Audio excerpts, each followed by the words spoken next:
certified prosthetist assistant, certified prosthetist orthotist assistant. I originally was a therapist, a physical therapist assistant at Roger Peace for many years and got interested in prosthetics, and now have moved over to the prosthetics and orthotics side of things. My name is Brian Craig. I've been in the prosthetic and orthotic profession for 34 years. I am a certified technician, and I'm a certified fitter and a certified practitioner's assistant in prosthetics and in orthotics. So my name is Brandon Lawhorn, and I just graduated with my master's in prosthetics and orthotics, and I'm now an orthotic resident. What I love about prosthetics and orthotics is the challenge of every day. Every day is different, which makes me love my job. I love the challenge. I love the ability to help people go from non-ambulatory to being ambulatory.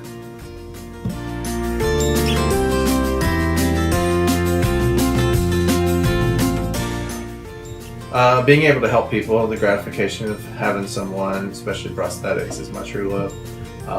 Being able to help someone that comes in that's not able to walk and providing them with a prosthetic leg that is able to, get them back into their life and all it makes me. Is there are people walking around every day living their lives with devices I help make with my own hands.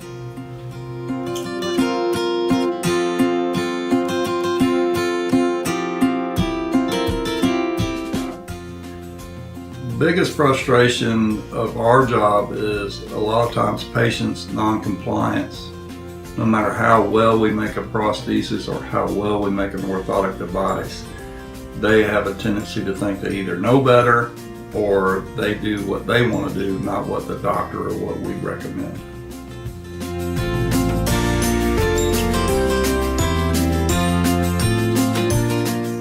I hope the field in general of prosthetics and orthotics gets more well known in the health career field. A lot of people don't know what we are, what we do. So I hope our name gets out there a little bit more. I think it's already changing, but I would like for us to be more of the mainstream. We've always kind of been on the outskirt of the medical field, and I think with us being in the hospital system, we've gotten grasped as far as being a part of the medical society, I guess you would say.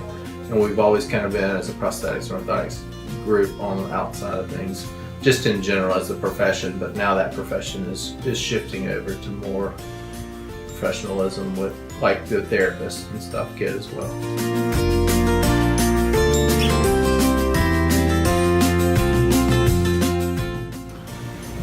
The new improvements or new developments in our profession that excite me are the way that we're getting new myoelectric upper extremity prostheses that now sense hot and cold. They have individual finger functions, 17 different types of functions in the hands. Microprocessors have made our profession a lot lighter. Lithium batteries, meaning that it'll last longer, and it's more user-friendly for the patient. I'm excited for the whole technology boom in general in the field of prosthetics and orthotics. With every war, there's kind of an up in technology in this field, and we're kind of in one of those states now with the new technology and computers and stuff that can do nothing but help our field. The most exciting thing that I'm seeing developing right now is osseointegration, in my mind, as well as implantable circuitry to help control prosthetics.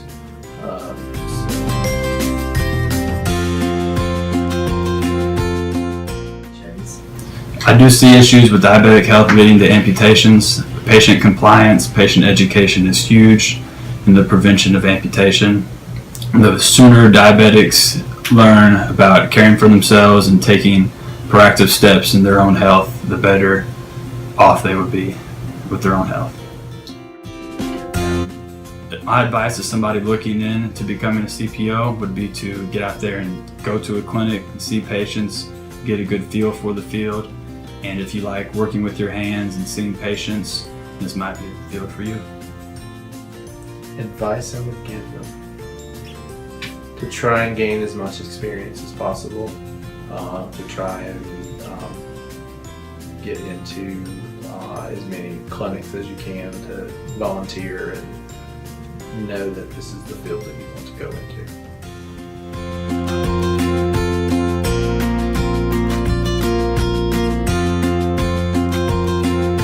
So making an orthosis is first we would see the patient, evaluate them, watch them walk, talk to the therapist, see what goals they're working on and what they would need and how we can help with that. Then typically we'll take a cast that would look like this. This is fiberglass tape, and it's a way for us to make a mold of the patient's leg.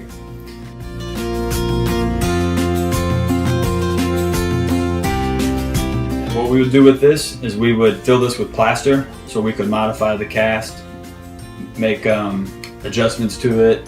We could lift, push certain areas, relieve other areas. And then we would take that positive mold, that was the plaster mold, and we would pull plastic around it to make a thermoplastic AFO like this. And this would be used to give a patient more stability in the coronal and sagittal and transverse planes while they're walking, while not impinging their skin and causing skin breakdown.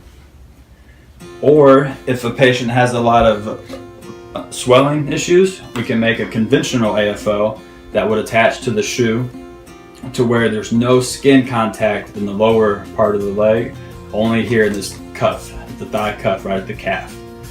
And this will not only decrease our skin contact if we don't want that with, say, a diabetic patient or a patient with neuropathy. We would also allow for volume fluctuations by adjusting the straps on the leg. And it just fits to any shoe that the patient has. To make a prosthesis, it's similar to the process of making orthosis, where we would take a cast of the leg, which would look like this, so we could get a good copy of the anatomical landmarks on the patient's leg. We would use this cast to fill it with plaster, so we can add plaster to certain areas we wanted to relieve, which is mainly the bony anatomy, and then we would remove plaster to areas we wanted to apply a force or pressure, which is mainly soft tissue areas that would atrophy as the patient progresses into their new lifestyle as an amputee. From the plaster mold, we get a finished prosthesis that looks like this. This is a definitive socket with the Clemson Tiger t-shirt laminated into it. The socket is made with a variety of materials that are laminated together to give it a strong but lightweight fit. There are many types of prosthetic feet, and they vary based on the activity level of the patient. So as a prosthetist, we would pick the foot category based on the patient's functional ability. Some feet have a hydraulic component, some even have an ankle motor that would help them push off at the end of stance. Most feet are made with carbon fiber to help give a little bit of energy return. I think the DeFINE program is great. I've loved having the Clemson students with us, ask questions, be observant, and they've been great to have around. I think it's great. I mean, any kind of development that we can make in this field, and I think it's open. It's great that the bioengineering program is interested in, our field. We're seeing more and more bioengineering students in prosthetics now, so it's a great thing. We need it. Research is a highly needed thing in our field. So. The program is nice because it actually gives an opportunity for future students to see what we do. And a lot of people don't know we exist until they need us. And then it's like, wow, and it can be overwhelming. And we have to keep that in mind because we do it every day, we don't think about it.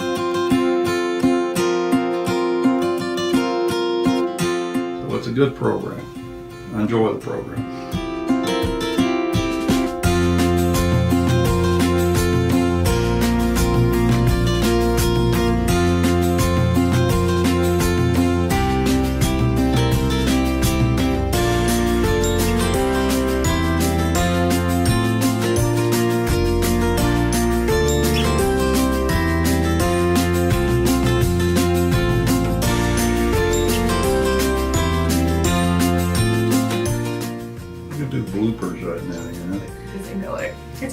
Harry's just saying, "Oh, is this?" That's part of We my. have this Prosthetics on lens the back, that he bought us that The is lens? 12 times magnified. Oh my gosh, you could like see the moon. It's pretty intense. 3.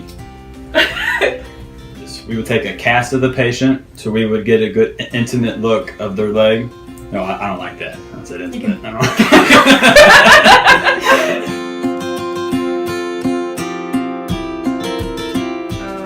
And how do you feel about the DeFINE program?